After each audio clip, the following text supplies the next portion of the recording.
All right, welcome back for another deep dive. Today, we're going way back to ancient Greece and Rome.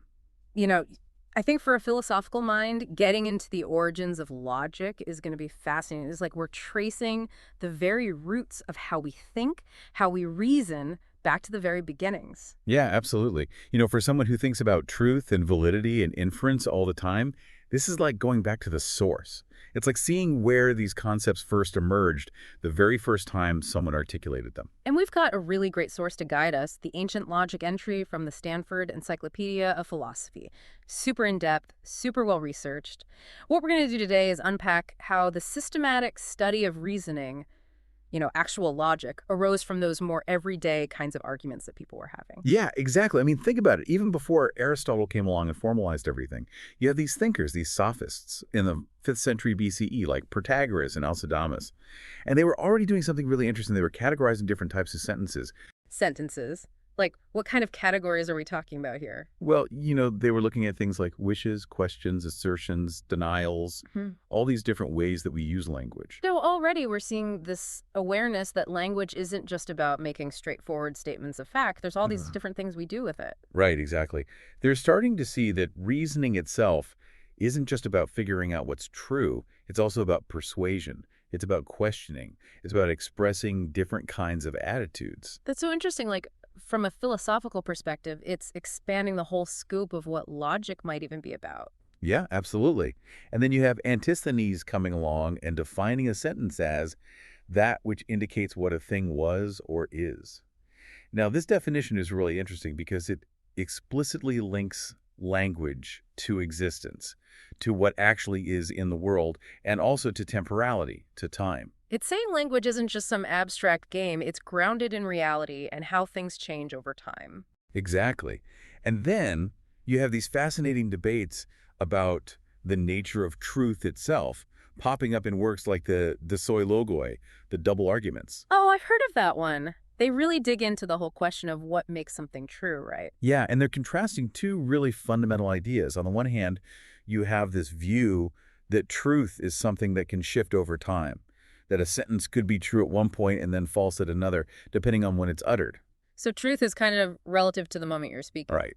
And then on the other hand, they contrast that with the idea that truth is timeless, that it's a property of what's being said, regardless of when it's uttered. That's a pretty big philosophical question right there. And these are super early forms of the correspondence theory of truth, right?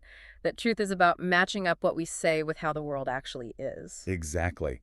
And they even start touching on these really mind-bending issues of self-reference, kind of foreshadowing those really tricky paradoxes like the liar. Oh, the liar paradox. That one always gets me thinking, this statement is false. So simple, but so problematic. Yeah, I mean, it's incredible that even that early in the history of logical thought, they're already hitting on these fundamental puzzles about language and truth.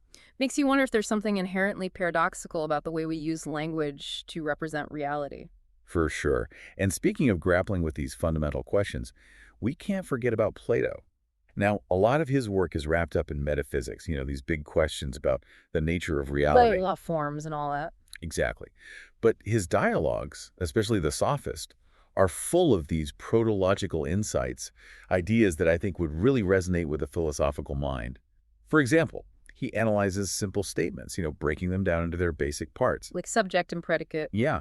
He identifies nouns, which usually indicate the agent, the thing doing the action, and verbs, which indicate the action itself. Okay, so he's starting to get at the basic building blocks of meaning. Right, and he even hints at the idea of logical categories.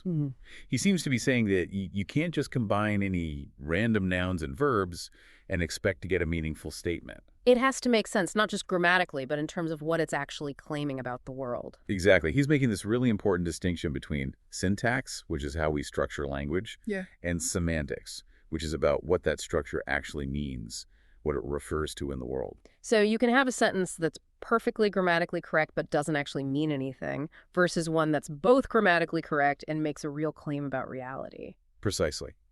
And Plato also digs into this relationship between a subject and its predicate. He defines a true statement as saying of what is that it is, which really resonates with a deflationist view of truth, where truth is basically just saying that things are the way they are. Interesting. So already in Plato, we're seeing these different philosophical approaches to truth emerging. Absolutely. And he wrestles with negation. How do we express what isn't the case? He largely sees negation as having this kind of narrow scope. It's usually negating just the predicate rather than the whole proposition. So Socrates is not wise, rather than it is not the case that Socrates is wise. Yeah, exactly. And he explores these concepts that are kind of like class relations. Exclusion, intersection, coextension, how different groups or categories relate to each other. And he talks about the different senses of to be, distinguishing between predication and identity. Predication versus identity. What's the difference there? Well, predication is about attributing a property to a thing, like saying Socrates is wise. Identity is about saying two things are the same, like Socrates is the teacher of Plato. Ah, got it. So these are two very different ways of using the verb to be. Right. And it's remarkable. In the Republic, he even anticipates the principle's non-contradiction, which is, of course, this bedrock principle of logic, that a thing can't both be and not be at the same time and in the same respect. So even though Plato wasn't explicitly building a formal logical system, he was really laying out a lot of the conceptual groundwork. Exactly. He was mapping out the terrain, so to speak. Okay, so we've seen this groundwork being laid by the pre-Socratics and Plato, but were they just kind of throwing around ideas?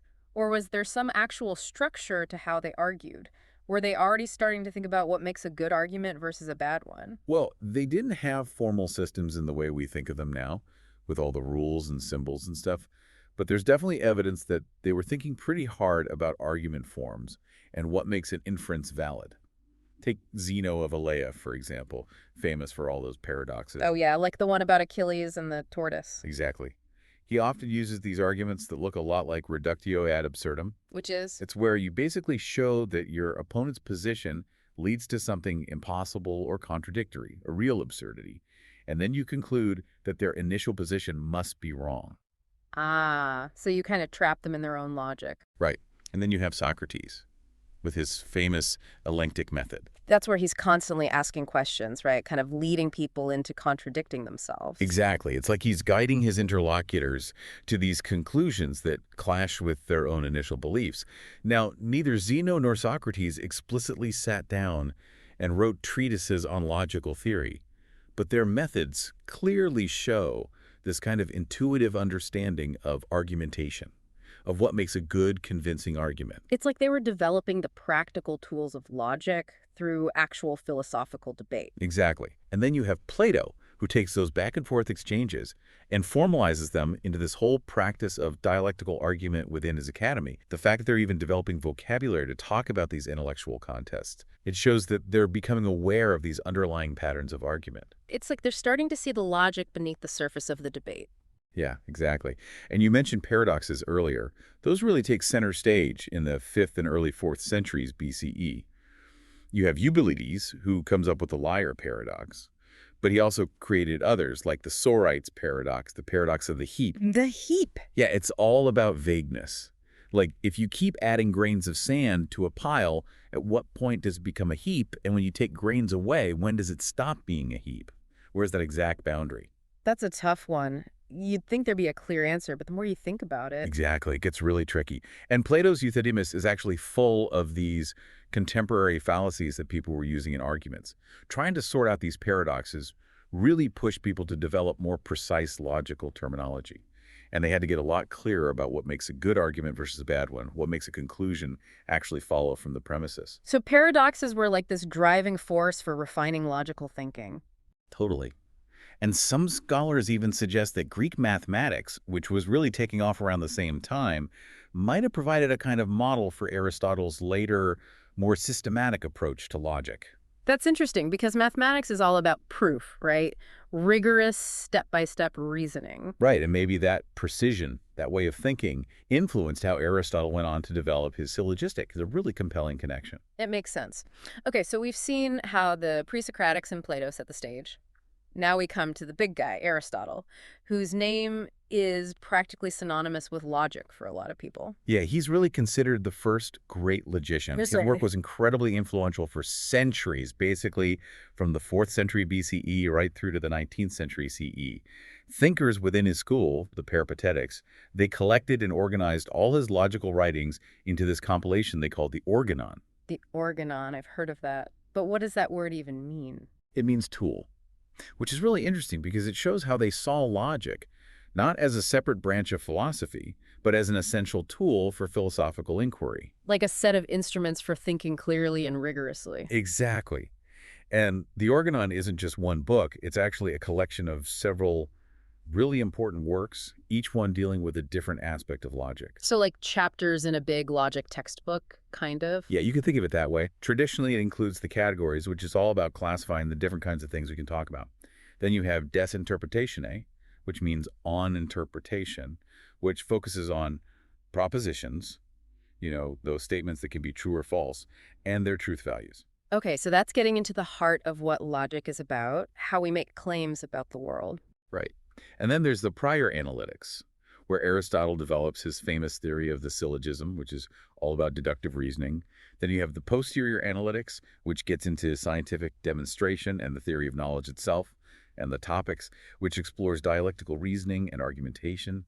And finally, the sophistical refutations, which is all about identifying and debunking fallacies. Wow, that's a lot of ground to cover. It's like a whole curriculum in logic right there. It is, and it's important to remember that the order of these works in the Organon might not reflect the order in which Aristotle actually wrote them, and he didn't personally arrange them that way.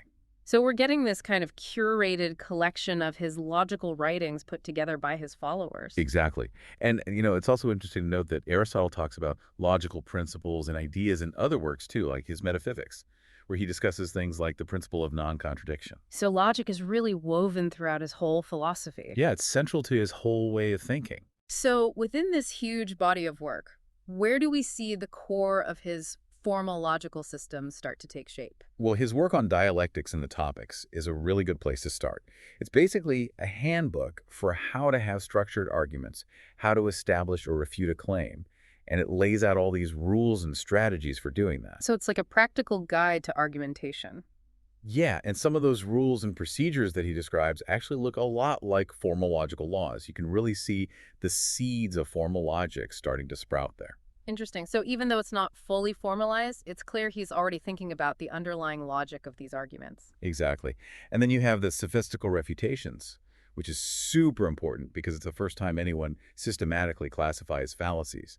Those errors in reasoning that can lead to bad arguments. Oh, yeah. Like when someone uses a word in two different senses or assumes the very thing they're trying to prove. Exactly.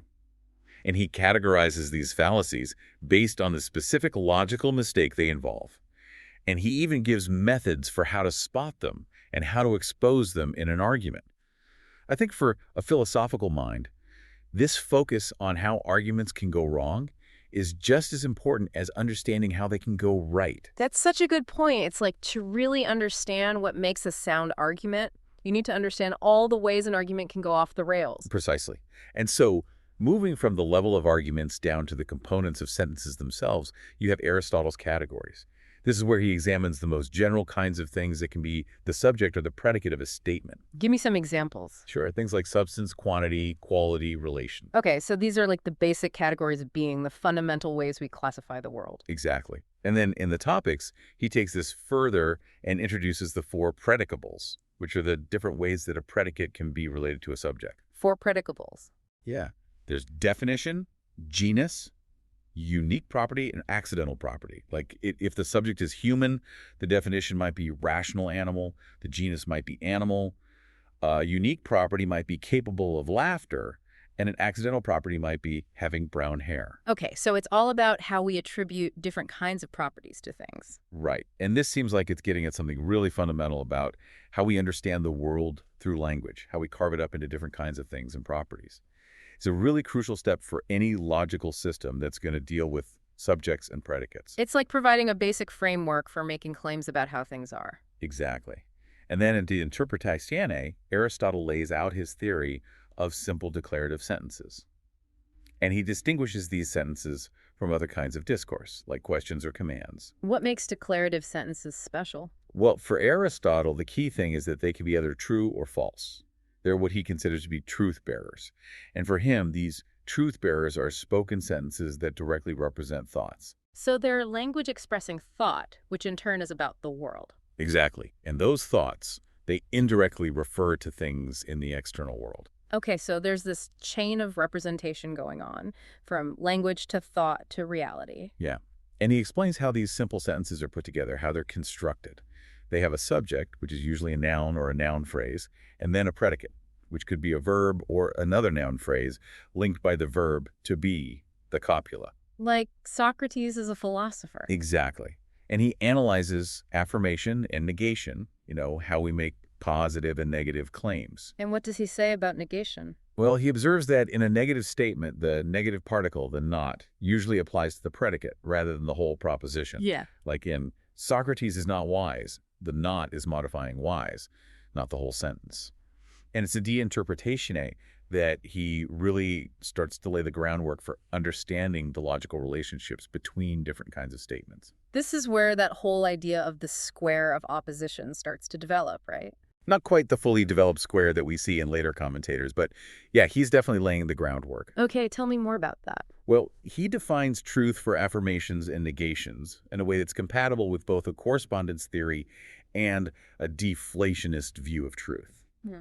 Basically, a statement is true if it reflects how things are at a particular time. So truth is about matching up what we say with how the world actually is at a given moment. Exactly. And then he introduces these different quantities of sentences, which are all about how many things we're talking What about. quantities like? Like singular sentences where you talk about one specific thing, like Callias is just. Then there are universal sentences, which talk about all things of a certain kind, like every human is just.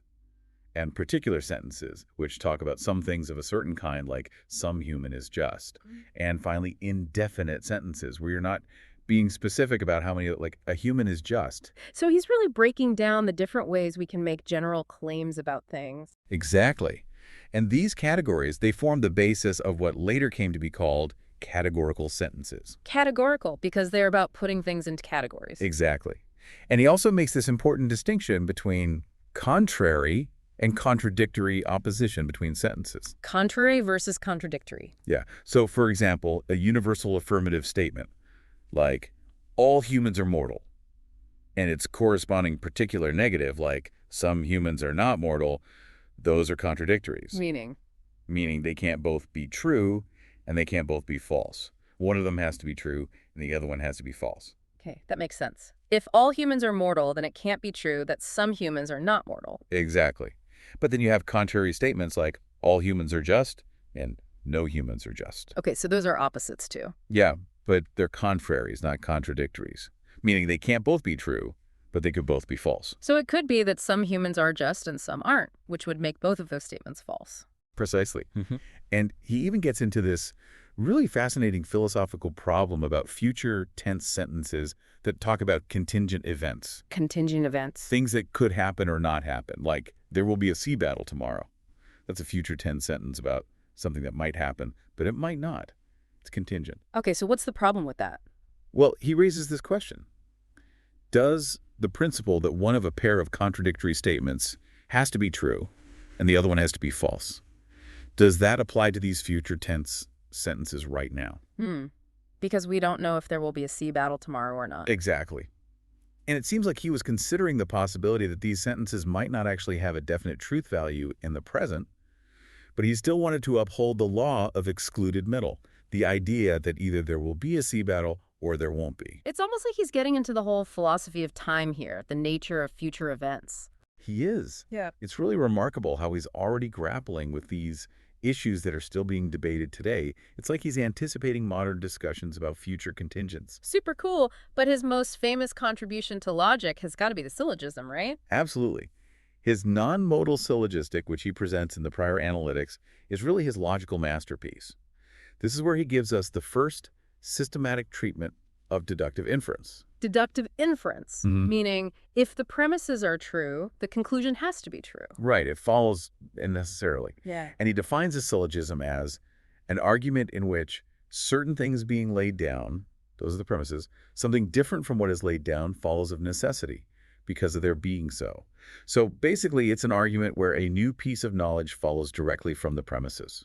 Okay, and what are the specific rules for constructing these syllogisms? Well, he restricts syllogisms to categorical sentences. The ones we were talking about before with the different Yeah, quantities. exactly. And these categorical sentences have to contain exactly two terms and a copula. The verb to be that links the two terms, like Socrates is mortal.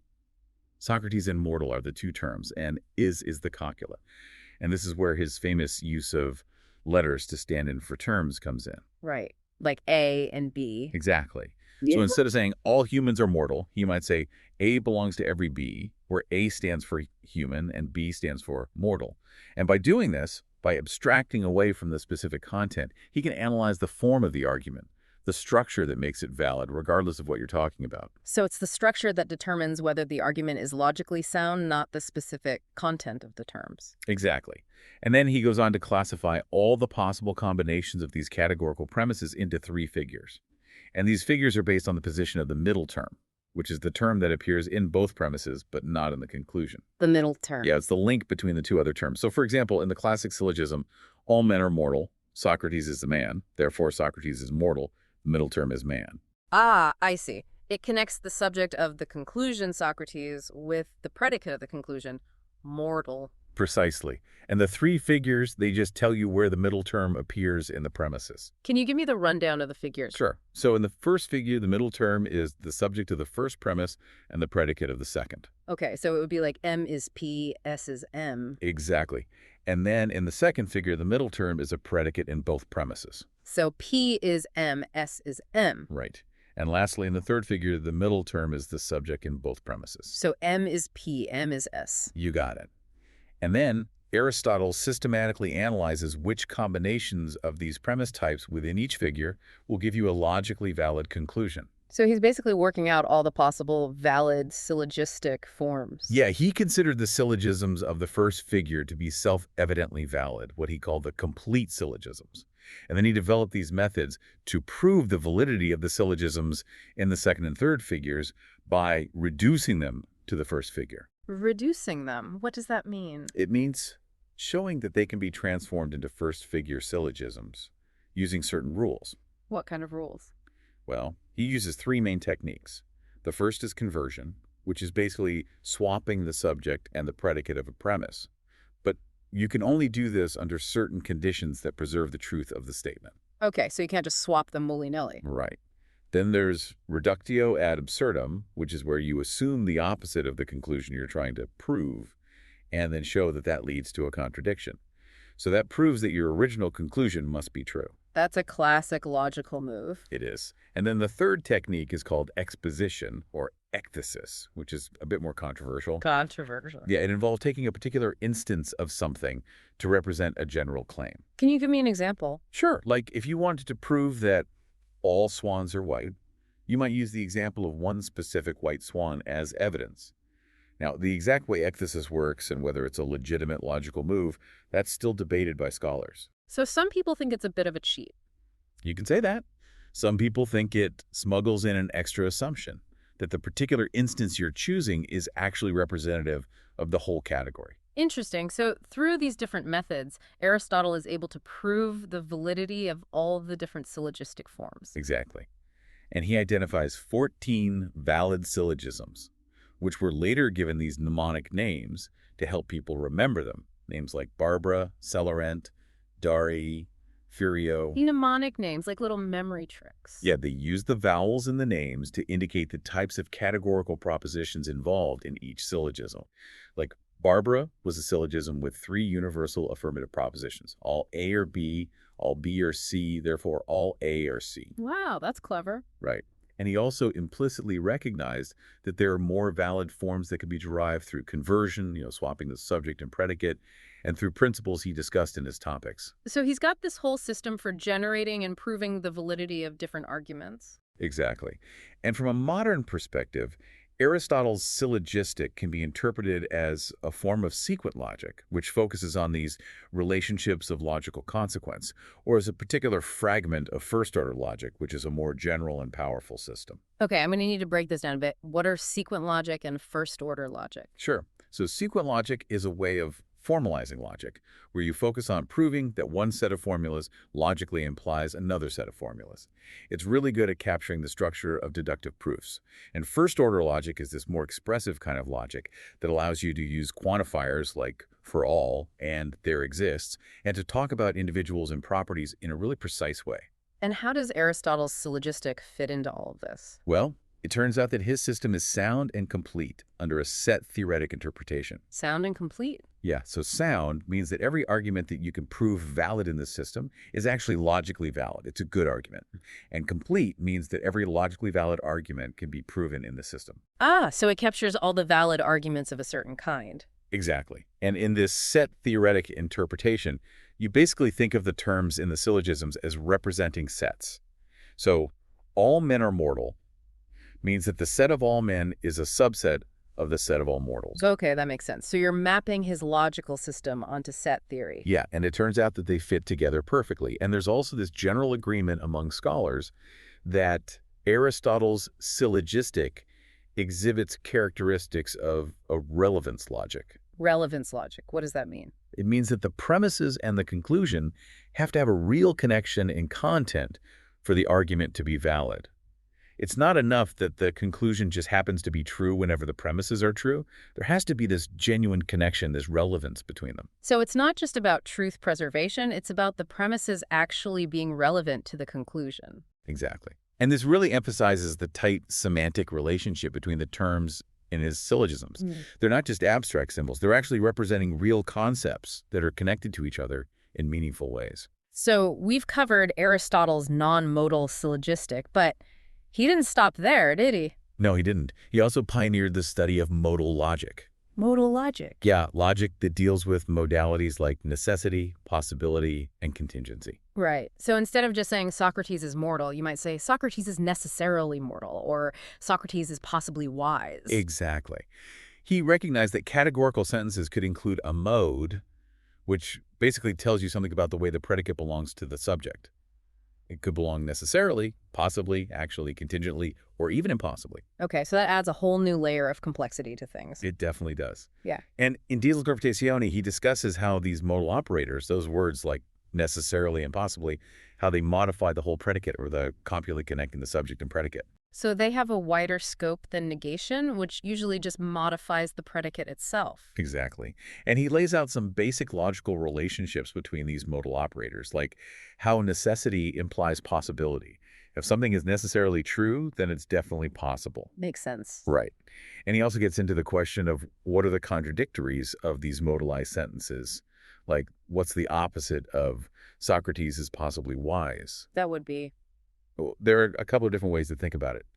You could say it's impossible for Socrates to be wise, or you could say Socrates is necessarily not wise. So there's some ambiguity there. Yeah, and Aristotle seems to go back and forth a bit on how to interpret these modal statements. Yeah. Sometimes he adopts this one-sided view of possibility where saying something is possible doesn't necessarily mean that its opposite is also possible. So if it's possible that it will rain tomorrow, that doesn't automatically mean that it's possible that it won't rain tomorrow. Exactly.